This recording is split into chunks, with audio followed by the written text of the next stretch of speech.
ಕೆಮ್ಮು, ನೆಗಡಿ, ಕಫ ಈ ರೀತಿ ಆದಾಗ ಮನೆಯಲ್ಲೇ ಸಿಗುವಂತಹ ಕೆಲವೊಂದು ಇಂಗ್ರೀಡಿಯೆಂಟ್ಸ್ನ ಬಳಸ್ಕೊಂಡು ಕಷಾಯನ ಯಾವ ರೀತಿ ಮಾಡ್ಕೊಂಡು ಕುಡಿಬೇಕು ಅನ್ನೋದನ್ನು ನಾನು ಇವತ್ತಿನ ವಿಡಿಯೋಲಿ ತೋರಿಸ್ತಾ ಇದ್ದೀನಿ. ವಿಡಿಯೋನ ಸ್ಕಿಪ್ ಮಾಡದೆ ಪೂರ್ತಿ ನೋಡಿ. ಮನೆಯಲ್ಲೇ ಸಿಗುವಂತಹ ಕೆಲವೊಂದು ಇಂಗ್ರೀಡಿಯೆಂಟ್ಸ್ನ ಬಳಸ್ಕೊಂಡು ಕಷಾಯನ ಯಾವ ರೀತಿ ಮಾಡಬೇಕು ಅನ್ನೋದನ್ನು ನೋಡೋದಾದರೆ, ಮೊದಲನೇದಾಗಿ ನಾನು ಸ್ವಲ್ಪ ಪುದೀನನ ತೊಗೊಂಡಿದ್ದೀನಿ. ಇದನ್ನು ಹಾಕೋದ್ರಿಂದ ಜೀರ್ಣಶಕ್ತಿ ಹೆಚ್ಚಾಗುತ್ತೆ. ಮತ್ತು ನಾನು ಒಂದು 10ರಿಂದ 15 ಮೆಣಸನ್ನು ತೊಗೊಂಡಿದ್ದೀನಿ. ಇದನ್ನು ಹಾಕೋದ್ರಿಂದ ಕಫ ತುಂಬ ಬೇಗನೆ ವಾಸಿಯಾಗುತ್ತೆ ಅಂತಲೇ ಹೇಳ್ಬೋದು. ಮತ್ತು ಚಕ್ಕೆ ತೊಗೊಂಡಿದ್ದೀನಿ. ಸ್ವಲ್ಪ ಚಕ್ಕೆ ಹಾಕೋದ್ರಿಂದ ಏನಾಗುತ್ತಪ್ಪ ಅಂತಂದರೆ ಜೀರ್ಣಶಕ್ತಿ ಚೆನ್ನಾಗಾಗುತ್ತೆ. ಮತ್ತು ಒಂದು ಏಲಕ್ಕಿ ತೊಗೊಂಡಿದ್ದೀನಿ. ಇದು ಯಾಕೆ ಹಾಕ್ತಾಯಿದ್ದೀನಿ ಅಂತಂದರೆ ಸ್ವಲ್ಪ ಕಷಾಯ ಬಂದುಬಿಟ್ಟು ತುಂಬ ಟೇಸ್ಟಿಯಾಗುತ್ತೆ.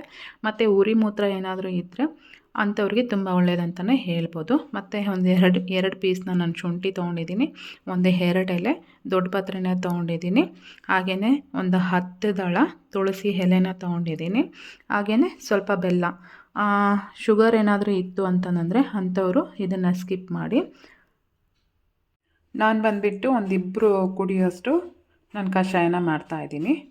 ಒಂದು ಮೀಡಿಯಮ್ ಸೈಜಿಂದು ನೀರು ತೊಗೊಂಡಿದ್ದೀನಿ.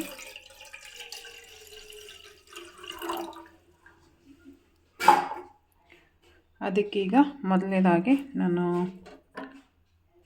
ತುಳಸಿ ಎಲೆನ ಹಾಕ್ತಾಯಿದ್ದೀನಿ.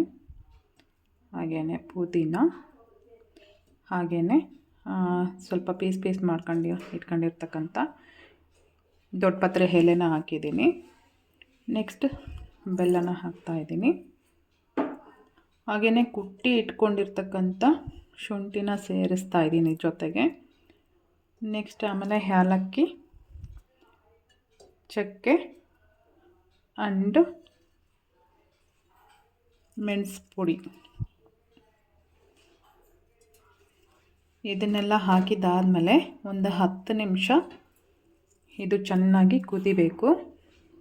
ಮತ್ತು ಇನ್ನೊಂದೇನಪ್ಪ ಅಂತಂದರೆ, ರಾತ್ರಿ ಮಲಗಬೇಕಾದ್ರೆ ಕೆಲವೊಬ್ಬರಿಗೆ ತುಂಬ ಕೆಮ್ಮಾಗಿರುತ್ತೆ, ಗಂಟ್ಲು ಕಟ್ಕೊಂಡ್ಬಿಡುತ್ತೆ. ಅಂಥ ಟೈಮಲ್ಲಿ ಏನು ಮಾಡಬೇಕು, ನಿದ್ದೆನೇ ಬರಲ್ಲ. ಅಂಥ ಟೈಮಲ್ಲಿ ಏನು ಮಾಡಬೇಕಪ್ಪ ಅಂತಂದರೆ, ಲವಂಗ ಇರುತ್ತಲ್ಲ, ಮಲಗಬೇಕಾದ್ರೆ ಒಂದು ಲವಂಗನ ಬಾಯಲ್ಲಿ ಇಟ್ಕೊಂಡು ಮಲಗೋದ್ರಿಂದ ಕೆಮ್ಮು ಕಂಪ್ಲೀಟಾಗಿ ನಿಲ್ಲುತ್ತೆ. ಅಂದರೆ ಮತ್ತೆ ಕೆಮ್ಮು ಬರೋದಾಗಿರ್ಬೋದು, ಆ ಥರದ್ದು ಏನೂ ಆಗೋಲ್ಲ. ನಿದ್ದೆ ಮಾಡೋದಕ್ಕೆ ತುಂಬ ಈಸಿ ಆಗುತ್ತೆ. ಕುದೀತಾ ಇದೆ ಚೆನ್ನಾಗಿ. ಇದನ್ನು ಬಂದುಬಿಟ್ಟು ಮಕ್ಕಳಿಂದ ಹಿಡಿದು ಏಜ್ ಆದವ್ರವರೆಗೂ ಇದನ್ನು ಕುಡಿಬೋದು. ಹಾಗೆಯೇ ಇನ್ನೊಂದು ಟಿಪ್ ಏನಪ್ಪ ಅಂತಂದರೆ, ತುಂಬ ಕಫ ಕಟ್ಕೊಂಡಾಗ ಒಂದು 2 ದೊಡ್ಡ ಪತ್ರೆ ಎಲೆ ತೊಗೊಂಡು ಅದಕ್ಕೆ 1-2 ಹೆಸಳು ಬೆಳ್ಳುಳ್ಳಿನ ತೊಗೊಂಡು ಸ್ವಲ್ಪ ಹರಳುಪ್ಪು ಹಾಕ್ಕೊಂಡು ಅದ್ರ ಜೊತೆಗೇ ಮತ್ತು ಒಂದು 3ರಿಂದ 4 ಮೆಣಸನ್ನು ತಗೊಂಡು ಅದ್ರ ಜೊತೆಗೆ ಅಂದರೆ ಎಲೆ ಜೊತೆಗೆ ಇಟ್ಕೊಂಡು ಬೆಳಗ್ಗೆ ಖಾಲಿ ಹೊಟ್ಟೆಗೆ ದಿನ ಒಂದು 3ರಿಂದ 4 ದಿನ ಈ ರೀತಿ ಖಾಲಿ ಹೊಟ್ಟೆಗೆ ಅಗದು ನುಂಗೋದ್ರಿಂದ ಕಫ ತುಂಬ ಬೇಗನೆ ವಾಸಿಯಾಗುತ್ತೆ.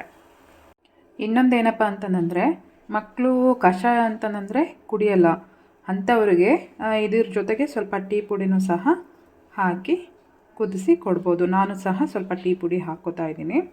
10 ನಿಮಿಷ ಆಯಿತು, ಚೆನ್ನಾಗಿ ಕುದ್ದಿದೆ ಅನಿಸುತ್ತೆ. ಇದನ್ನು ಈಗ ಸ್ಟವ್ ಆಫ್ ಮಾಡಿಬಿಟ್ಟು ಒಂದು ಗ್ಲಾಸ್ಗೆ ಸೋಸ್ಕೊಳ್ಳೋಣ. ಗ್ಲಾಸಿಗೆ ಸೋಸ್ತಾ ಇದ್ದೀನಿ. ನಾನು ಬಂದುಬಿಟ್ಟು ಒಂದಿಬ್ಬರು ಕುಡಿಯೋಷ್ಟು ಕಷಾಯನ ಮಾಡಿದ್ದೀನಿ. ಇದನ್ನು ಕುಡಿಯೋದ್ರಿಂದ ರೋಗ ನಿರೋಧಕ ಶಕ್ತಿನ ಹೆಚ್ಚಿಸುತ್ತೆ. ಹಾಗೆಯೇ ಕೋವಿಡ್ ಟೈಮಲ್ಲಿ ಇದನ್ನು ಜಾಸ್ತಿ ಮಾಡ್ಕೊಂಡು ಕುಡಿತಾಯಿದ್ರು.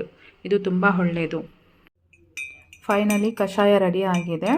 ಇವತ್ತು ನಾನು ಮಾಡಿರೋಂಥ ವಿಡಿಯೋ ನಿಮಗೆ ಇಷ್ಟ ಆಯಿತು ಅಂತಂದರೆ ನೀವು ಇದನ್ನು ಮಾಡಿಕೊಂಡು ನಮಗೆ ಕಮೆಂಟ್ ಸೆಕ್ಷನಲ್ಲಿ ತಿಳಿಸ್ಬೋದು. ಹಾಗೆ ನಾನು ಮಾಡಿರೋ ವಿಡಿಯೋ ಇಷ್ಟ ಆಯಿತು ಅಂತಂದರೆ ಒಂದು ಲೈಕ್ ಮಾಡಿ, ಶೇರ್ ಮಾಡಿ, ಹಾಗೆ ಕಮೆಂಟ್ ಮಾಡಿ. Thank you.